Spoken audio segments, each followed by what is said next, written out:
Hey everyone, it's Victoria with Nutrition by Victoria, and welcome to today's video. So I have been eating high carb, low fat, unlimited carbohydrate calories, unlimited sugar for some time now. My body is very carb adapted. So no matter how much carbohydrates I eat, I stay slim. Now, a disclaimer here is that when I say unlimited carbohydrates, I really mean eating for your appetite, right? And there is a very intricate system at play that keeps everything nice and regulated. And when you disrupt that by carbohydrate calorie restriction primarily, you set your body up to be a fat storer. So when you train your body to be a fat burner or carbohydrate tolerant or carbohydrate adapted, you can stay effortlessly lean and healthy by eating as much carbohydrate as you want, because your body system is regulated. So this is actually a response video to the I Jump Instead twins, who recently came out and said that fruit made them fat. So I want to just discuss some of the latest research in regards to fructose, because that's what they went and said, is they were eating all this fructose and that's what made them fat. They got up to like 180 pounds or 5'7". Their liver enzymes were elevated. The thing that I would ask if I was working with them, for instance, I would say, well, what was your diet like previously? Because a lot of people will blame fruit, and fruit's a low calorie density food. You can literally eat as much fruit as you want and you won't get fat unless you are coming from carbohydrate calorie restriction, which most of us do. Let's just be honest, right? If you're not eating a high carb, low fat diet already, or sufficient carbohydrates in general, you are going to spend a little bit of time becoming carb adapted. I did a video on this recently, so you can check out that and how insulin plays a role. Basically, when we undereat, we become insulin resistant. If we eat too much fat, we become insulin resistant. When we eat an abundance of carbohydrates and keep our diet low in fat, we stay insulin sensitive, and that's how this works.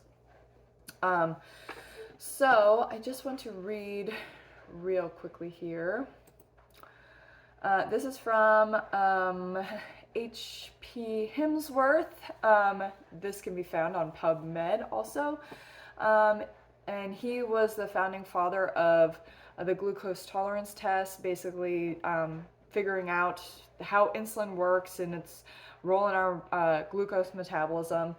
From his findings, it says, it is now established that the sugar tolerance is impaired by starvation or the taking of diets with a high content of fat, whilst it is improved by taking diets containing an excess of carbohydrates. So that's basically, just verifying what I just said about how when you undereat and then you come to an excess of carbohydrates, there's going to be an adaptation period that you must undergo in order to become carb adapted and get slim on carbs, basically. The other thing I want to talk about is fructose, right? So there was this study done, and I will put links to these studies in the description of this video, so you guys can go and check them out, because I was going to do like a Zoom screen share with this, but the baby's going to be waking up soon, so anyways, I'll do those in the future. Well, this study is called Sucrose, High-Fructose Corn Syrup, and Fructose, Their Metabolism and Potential Health Effects. What do we really know? And basically, this study was done in 2013, likely after it became common knowledge that fructose, excess fructose consumption causes fatty liver disease. So basically, they ran a bunch of tests. Yeah, the literature linking fructose consumption to the risk of metabolic syndrome must be treated with caution. This is basically saying that none of that's true. All right, so here we go with this is saying even in settings of extreme carbohydrate overload, only a small percentage of carbohydrates is converted into fats in the process of de novo lipogenesis.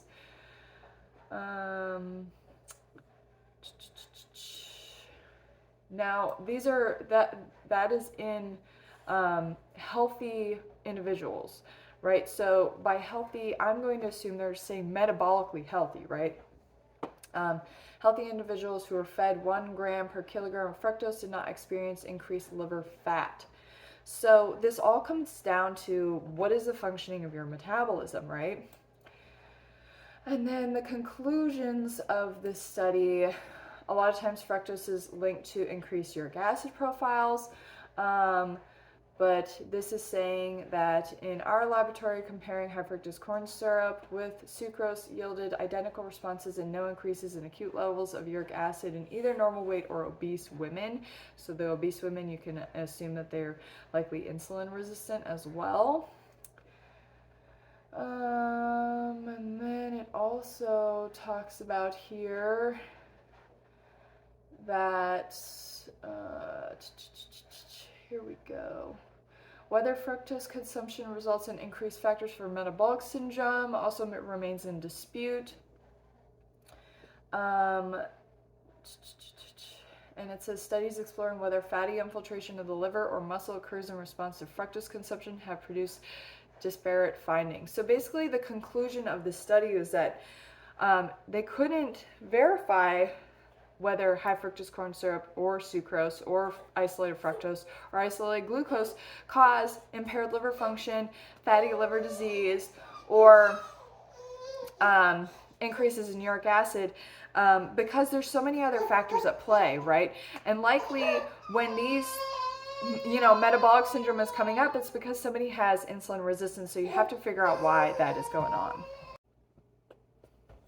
Okay, so getting back to the twins, right after we talked about all this, the other thing I want to talk about is leptin, and how basically leptin's job is to regulate the balance between food intake and energy expenditure in our body. So basically its role is when you don't eat enough, it makes your metabolism change and your hormone systems, particularly your thyroid and your sex hormones production to decrease, and it increases hunger, increases de novo lipogenesis. So it it pertains to metabolic damage, right? So, I can use all these fancy terms, but basically if you gain a ton of weight eating sugar and fruit, it's because your leptin signaling is off. And that is something that is very prevalent in people who come from a dieting background and come onto a high carb, low fat diet. So you can't blame the fruit, you can't blame the sugar, you can't blame the fructose. You have to blame your history with dieting. And if we look at the twins now, when they show their what I eat in a day videos, they're not vegan.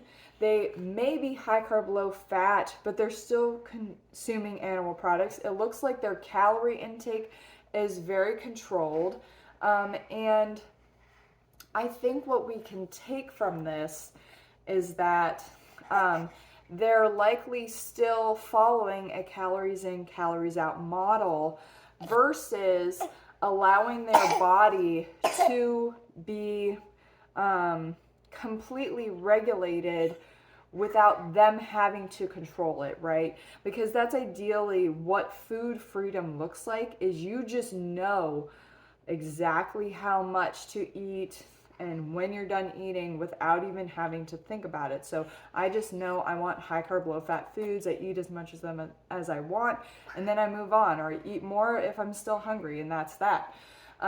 They also kind of, yo-yo diet with the McDougall Maximum Weight Loss Program. That program is a high carb, low fat program, but it is calorie restriction. It uses low calorie density model to produce a calorie deficit, right? So we're getting back to calories in, calories out, maintaining a calorie deficit in order to produce fat loss. But when you do that, you risk making yourself insulin resistant. You risk lowering your leptin levels, and that all is going to produce a rebound effect that's going to cause weight gain in the future, or is going to inhibit your body's ability to burn body fat. So you can end up with a higher body fat percentage and still look relatively lean because your body's not very efficient at burning body fat because of the yo-yo dieting background. Anyways, that's it for today's video. Leave any comments or questions down below, and I'll see you guys next time. Bye.